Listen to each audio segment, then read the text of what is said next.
ইচ্ছে শক্তি থাকলে সব অসম্ভবকে সম্ভব করা যায়, তার জলজান্ত উদাহরণ বীরভূমের এই মেয়েটি। আমাদের প্রত্যেকের জীবনে নানান ইচ্ছে থাকে, তবে চাইলেই কি সব ইচ্ছে পূরণ হয়? আশা করি হয় না। তার জন্য প্রয়োজন অদম্য ইচ্ছাশক্তি এবং তার সাথে মনোবল। আর অনেকের মধ্যেই সেই মনোবল হারিয়ে যায় একটি সময়। তবে বীরভূমের এই মেয়েটি প্রমাণ করেছে ইচ্ছে শক্তি থেকেই সব কিছু করা যেতে পারে। নিজের ইচ্ছে শক্তি থেকে বছর 18-র এই মেয়েটি যা করে দেখিয়েছে, সেটা অন্যান্য মেয়েদের কাছে এক শিক্ষণীয় অধ্যায় হয়ে থাকবে।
চারিদিকে চাই জোছনা সবাই যাচ্ছে,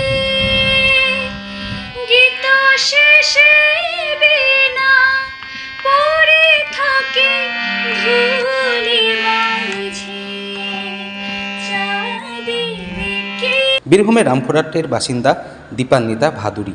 খুব অল্প বয়সেই দীপান্বিতা ভাদুরীর বাবা দুর্ঘটনায় মৃত্যু হয়। তবে বাবার ইচ্ছে ছিল তার রাজকন্যাকে টিভির পর্দায় গান গাইতে দেখার।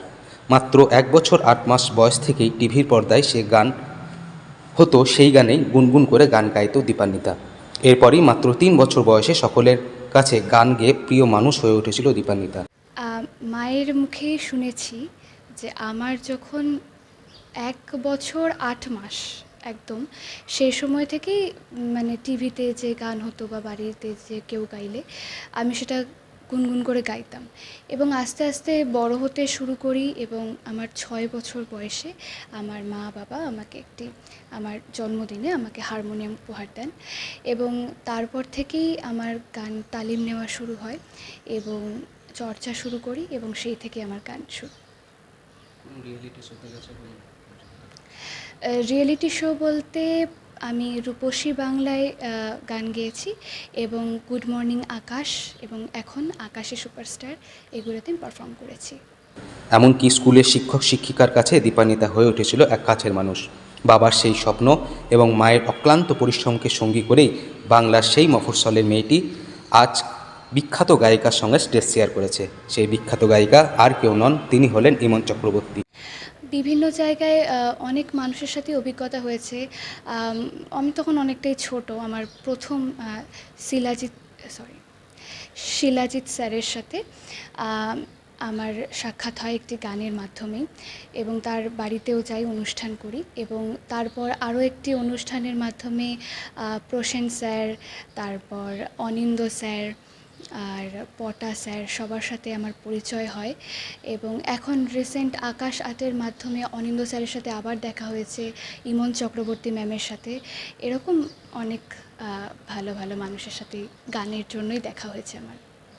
ইমন চক্রবর্তীর কণ্ঠে গাওয়া সেই গান আমি আবার ক্লান্ত পথচারী, এই গানটি 8 থেকে 80 সকলের পছন্দ তালিকায় হয়ে উঠেছে। সেই গানের কণ্ঠে তাল মিলিয়েছে বীরভূমের রামপুরহাটের 18 বছরের এই মেয়েটি। একটি রিয়েলিটি শোয়ের প্রোগ্রামে দীপান্বিতা স্টেজ শেয়ার করেছে ইমন চক্রবর্তীর সঙ্গে।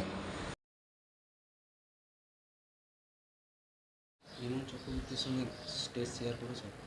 হ্যাঁ, রিসেন্ট আকাশে সুপারস্টারের একটি অনুষ্ঠানে ওখানে ইমন চক্রবর্তী ম্যাম এসেছিলেন, এবং উনি আমার ভীষণ প্রিয় একজন শিল্পী। আর তার গান যে আলাদা আলাদা, আশা করি এটা আপনাদের সকলেরই পছন্দের, আমারও ভীষণ পছন্দের গানটি। তো সেই গানটি তার সাথে গাইতে পেরেছি, এটা আমার কাছে ভীষণ একটা বড় পাওয়া। সেই মুহূর্তটা কেমন লেগেছিল? অসাধারণ অসাধারণ। মানে আমি জাস্ট ভাবছি যে স্বপ্ন পূরণের দিকে কিছুটা কিছুটা করে এগিয়ে যাচ্ছি। তো ম্যামের সাথে গাইতে পেরে ভীষণ ভালো লেগেছে। আগামী দিনে কী পরিকল্পনা আছে? আমার পরিকল্পনাটা মানে আমার স্বপ্ন আর কি বলতে পারেন। অনেক অনেক আছে স্বপ্ন। আমার ইচ্ছে আমি প্লেব্যাক সিঙ্গার হব। তো সেই জন্য চেষ্টা করে যাচ্ছি। আপনারা আশীর্বাদ করবেন, দেখবেন যতটা হয়। এখন কী করছো, পড়াশোনা করছো? আমি এইবার এইচএস দিয়েছি, এতটুকুই। কী নাম? আমার নাম দীপান্বিতা ভাদুরী।